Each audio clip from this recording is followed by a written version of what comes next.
Please stand and remove your cover for the entrance of the flags. Color guard, present the colors.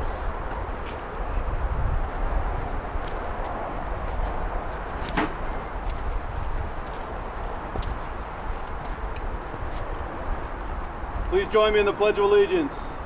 I pledge allegiance to the flag of the United States of America and to the republic for which it stands, one nation, under God, indivisible, with liberty and justice for all.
Color guard, post the colors.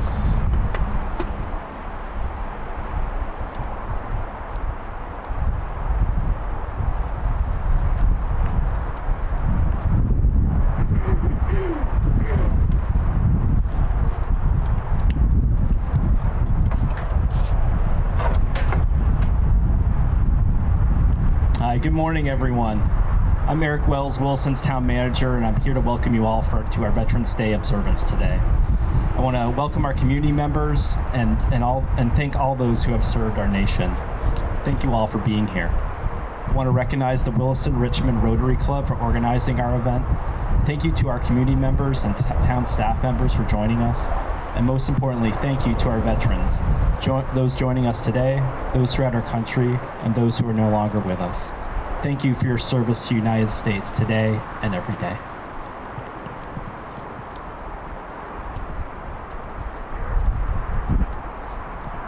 Good morning. My name is Chris Stewart. I'm with the Williston Richmond Rotary.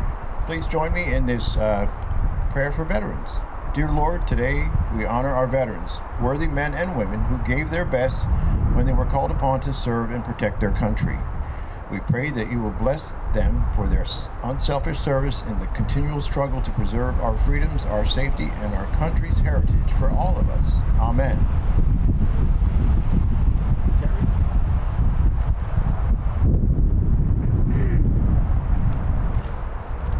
Good morning, I'm Charlie McKeag, member of the Select Board in Williston. I'm speaking on the history of Veterans Day. Veterans Day is a U.S. legal holiday dedicated to American veterans of all wars. In 1918, on the 11th hour of the 11th day of the 11th month, an armistice, or temporary cessation of hostilities, was declared between the Allied nations and Germany in World War I, then known as the Great War. Commemorated in many countries as Armistice Day the following year, November 11th became a federal holiday in the United States in 1938. In the aftermath of World War II, the Korean War, and other military actions, Armistice Day became known as Veterans Day. Veterans Day is not to be confused with Memorial Day, a common misunderstanding. According to the U.S. Department of Veterans Affairs, Memorial Day, the fourth Monday in May, honors American service members who died in service to their country or as a result of injuries incurred during battle. While Veterans Day pays tribute to all American veterans, living or dead, but especially gives thanks to living veterans who served their country honorably during war or peacetime. Let's also remember the veterans who still carry the physical and mental wounds of war. Phil Stevens.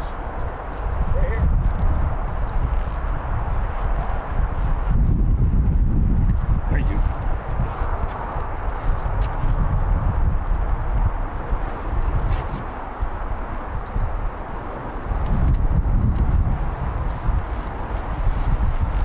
few years ago, Deb Beckett, our town clerk and a fellow Rotarian, started this project to have bricks engraved with the names of veterans and placed in his park.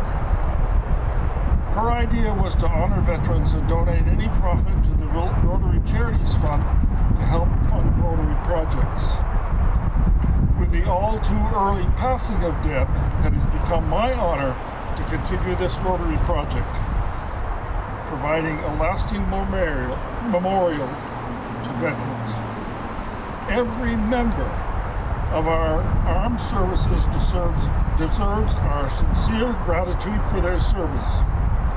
No matter how small or insignificant they may think their contribution was or is, it is not without cost to them and their families.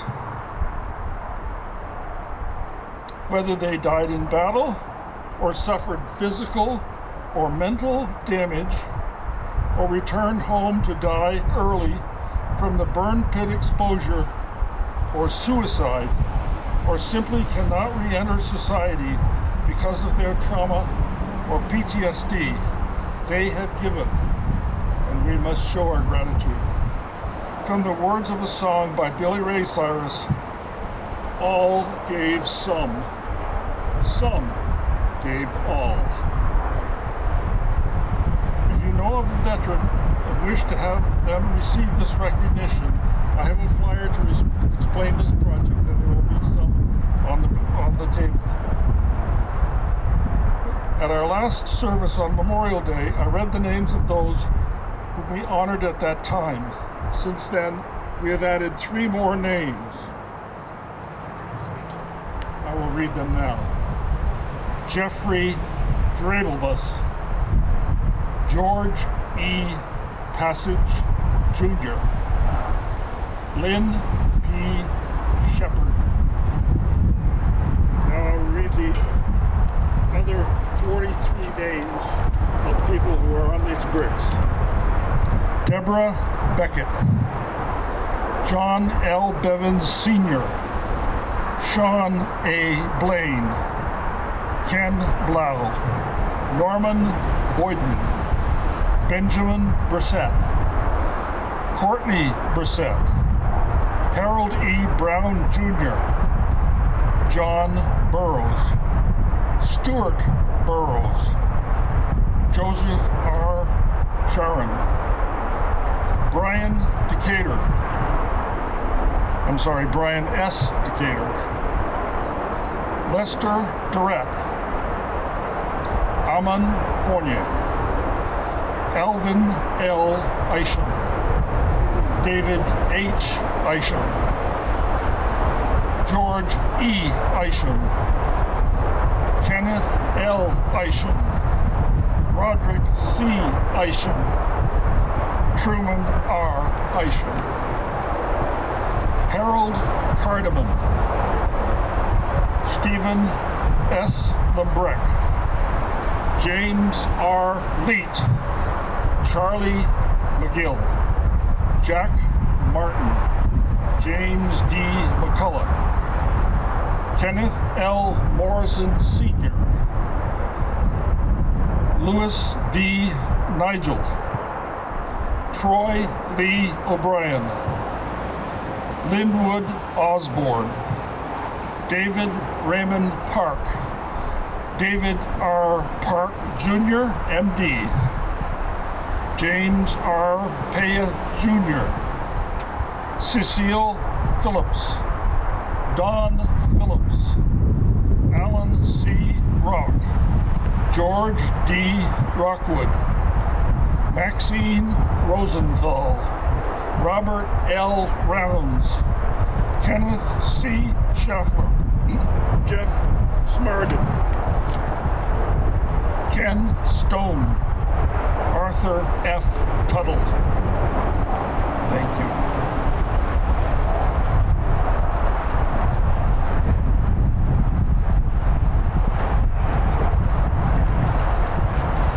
Hello. Can everybody hear me? Okay. My name's Ted Kenny. I am the chair of the Williston Select Board, and I was asked to say a few words, which I wrote down. Veterans Day provides an opportunity to give thanks and appreciate the service of both the military members who have died and those who remain with us. My father had just finished training as a B-17 tail gunner when the Japanese surrendered in World War II. Once deployed in combat, B-17 tail gunners had a life expectancy of 6 to 8 weeks because their turret was in front of the airplane's first and best target. Just as those who serve in today's military, my father and his generation didn't know whether they would live to take advantage of the GI Bill, earn an education and raise a family, or whether they would be burdened with lifelong physical or psychological wounds, or whether they would make the ultimate sacrifice. But they were, and service members still are, willing to make that sacrifice. And the result of that willingness is not just our nation's position of global obligation and freedom. Wars end, and social struggles are often resolved with new laws and more enlightened attitudes. But history has no finish line. Legal structures are not set in stone. Compassion is a part of our human DNA, but it must always struggle to overcome the darker aspects of our nature. Justice is never accomplished once and for all, but has to be established again and again. Our celebration of veterans on Veterans Day is very brief, with moments of prayer and silence before we continue the work of our lives that these veterans offered their service to provide. So let us give thanks today, and also remember that the highest form of appreciation is to do the ongoing work that freedom and justice require. Thank you, Dad. Thank you, veteran neighbors and friends. We are grateful for your willingness to sacrifice, and your service is honored.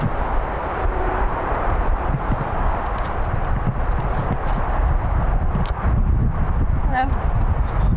Can you hear me? Great. So we'd like to thank all of our living veterans, and to honor our deceased veterans, we ask that you please join us in a moment of silence.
On this day, let us remember the service of our living veterans, and let us renew our national promise to fulfill our sacred obligation to our veterans and their families who have sacrificed so much so that we can live free. Thank you for your participation here today. Your presence is meaningful to our veterans. Please remove your hats for the flag lowering. Color guard, retrieve the colors. Color guard, retreat.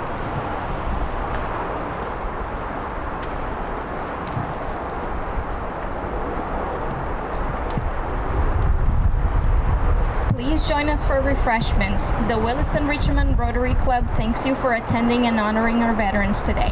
Thank you. My name is Matt Van Wagner, and I'm the director of JUMP, the Joint Urban Ministry Project.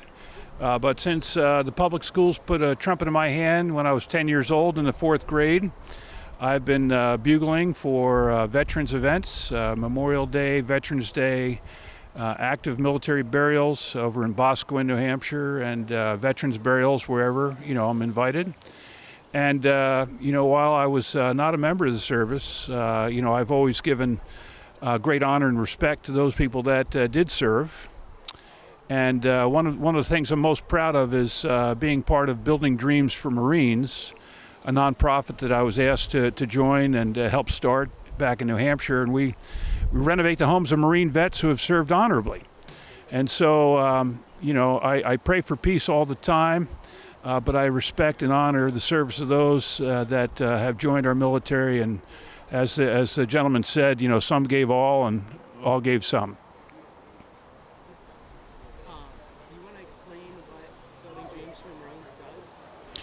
Building Dreams for Marines is a New Hampshire-based nonprofit. It services Marine veterans who have served honorably. Maybe they've lost a step. Maybe there's a battle wound that over the course of time makes it harder and harder for them to get around in their own homes. And whether it's just putting out a deck in the back so a vet can go outside and get a smoke, from his wheelchair, or one of my friends, one of my son's young friends who lost his lower leg in an IED explosion over in Iraq, who we renovated the entire kitchen, bathrooms, and everything else so that he's able to have chair accessibility and be able to shower and do his daily hygiene, in safety. So whatever the project is, we do it. Yeah. What does it mean to play for There is never a time when the playing taps for a burial in particular doesn't absolutely reach inside and break open your heart. It makes it difficult to play. There are only a few notes, but it's a very emotional piece to play. Technically, it's no great shakes, but emotionally it takes a lot. And to play something like the national anthem for the opening of a civic ceremony such as this to honor veterans, it's always an honor. And my mentor, Lloyd Snyder, put this trumpet in my hand back when I was 10. He served at Pearl Harbor, and he was there on the day of the attack. And he was there as a Navy musician. And he told me many stories of that attack. He was actually on board ship at the time the attack came. And I remember most of all the French horn that he had in his office. Half of it had been submerged in hot bubbling oil, and the rest was looked as brand new.